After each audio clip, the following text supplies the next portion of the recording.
architect by trade. So you Yeah. have a bunch of stories of people who are in your field, in your office. You've dealt with people in projects who have zero business, that have zero business being in your field. Yeah, you sit there and wonder how the fuck do these people get a job? How do these people wake up and dress themselves in the morning? Yeah, I go through that 5 days a week, unfortunately. It's what to call it.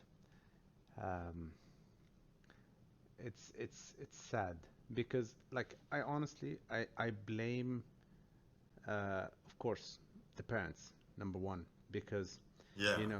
you know like okay, yes, you are, as a parent you're responsible for your kid, but I remember growing up like my dad, even though yes he was paying for the bills of course because I was in school or at university, I still don't work, so he pays for the bills, whether it's electricity, water, because back then it wasn't online. You had to Mm. actually go wait in line. You remember these days? You had to go wait in line, take Yeah. this ticket, and wait in line, and so on.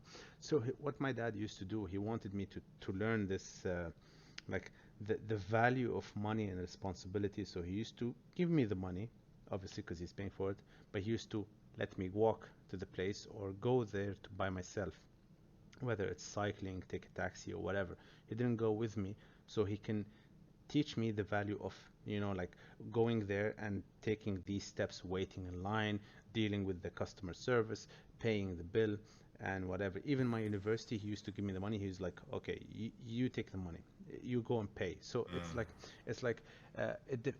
like as a parent, of course, you're not gonna throw your child under the bus. You can't go like, oh no, you're at this age now, screw you, go die.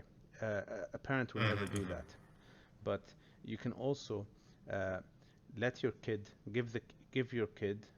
I'm talking out of experience because my parents did with of course education and football aside.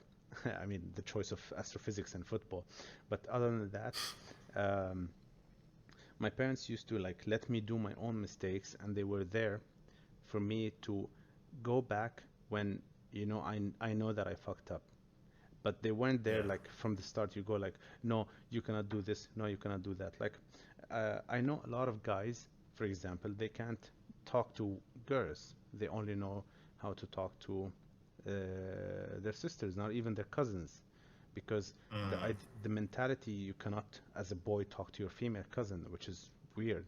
So my parents let me go through these. That's very severe. Yeah, I don't think that's very common. I mean, I've went with. I'm talking about some like at university. I don't know how it is now, but I'm talking like 10 years ago or even 12 years ago. I'm Mm. guessing maybe they changed now, but these people do exist because some parents. I mean, it's always because they think uh, they're doing this out of the good of the heart, but. You're actually harming your child. If you don't let your child uh, just learn something by himself, you're affecting him because you're Mm. not going to be there for your child forever. Correct. So it's yani, I'm not, of course I'm not talking about death. I'm talking about when your kid gets married and he becomes responsible for his own family. Mm. He has to learn that little bit of responsibility. I know some men that don't even know how to put their clothes in the washing, man. Like Yeah, yeah, I've seen that a lot, and like it's bizarre. It's disturbing. It's sad, disturbing, whatever you want to call it. yeah, It's like that's and the like you said, simplest. like no parents, like no parent. I obviously no parent intentionally has the intention of fucking up their kid's life. Like they're Mm, not going out to mess up. They always, like you said, have the best intention. It's after the fact that when they don't adjust. That's my biggest issue. yeah, Also, is that when the parents' decisions, because it was for us at least, for our society, it's never the kid's decision. of course. It's never, even if the fake freedom or the illusion of freedom of choice is there, it's never there. Most of our families and our culture give you that you're gonna do what I do, and that's the only way, my way or the highway. And after they eventually, because it's not always going to be the right decision, they're eventually going to fuck up your life in one way or another. My biggest point is they will never admit that they were wrong. At least not for my parents. They will never admit that they were wrong, and they will never like go and say, "Oh, I kind of messed up. I'm sorry. Let's see how we can fix this," or "You were right." All that. I mean, It's and do and it's something to do with our culture. It's something to do with our culture. Yani kibriya. I say it's part yeah, of it. the It's like a ego, the kibriya and like ego, yeah. ego issue. But do parents, Yeah. I mean, are there any other parents that do, I mean, of course, some parents do realize they did the mistake. Like, let's Mm, say they bothered you by something or whatever. But I've mm. never in my entire life seen any parent apologize to the kid. Like, But yeah, because no other I'm sure it exists in other cultures as well, but I'm saying prevalent in our culture where it's like mm, this is the norm, where parents actively make decisions for their kid's life and you can't go against them. yeah, I'm sure that's it's of in course, other yeah. cultures as well. Yeah. So there's no need for like people for Americans or other like let's say white people to people who give their kids independence. There's no need for them to apologize because they didn't make any decisions in the first place. Yeah, yeah.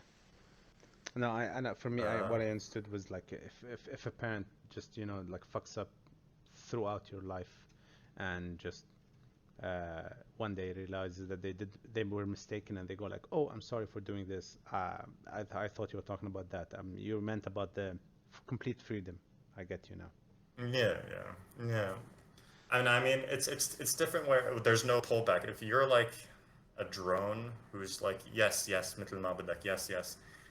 I mean, there's no reason for them to apologize because there was no alternative. Yani, you didn't fight back for the Yeah, astrophysicist and so regardless of what happened, خلاص, yani, there was no alternative. You didn't fight back, so there's yeah, no reason to like go back on anything that happened. And alhamdulillah, everything worked out for the best. Yani, yeah. I mean, I mean, خيرة فيما اختاره الله. yeah. I mean, it stayed as a hobby. I'm still interested. It's not like I just put the dream aside. I read, I look, I watch when some phenomenals happen. I go outside and watch. Uh, Mm, but it's just I just don't have a certificate in it, which is fine. It's a hobby, yeah. you know. Saving to buy a telescope. Uh, I know I don't know anything about telescopes. I mean, in regards of specs, which one is best, what does this and that. But there's this website, Dubai Telescope, and I'm just looking through it and I'm asking on Reddit. There's a Mm, page, sorry, subreddit. It's Dubai, and I'm asking these people there, and they were helpful. A lot of people gave me some good advice. So mm. yeah, it's an interest. It's just stayed as a hobby, and Well, yeah, it worked for the best. I'm now just dealing with people who are supposedly are engineers, but they, as you said, they don't know how to wear the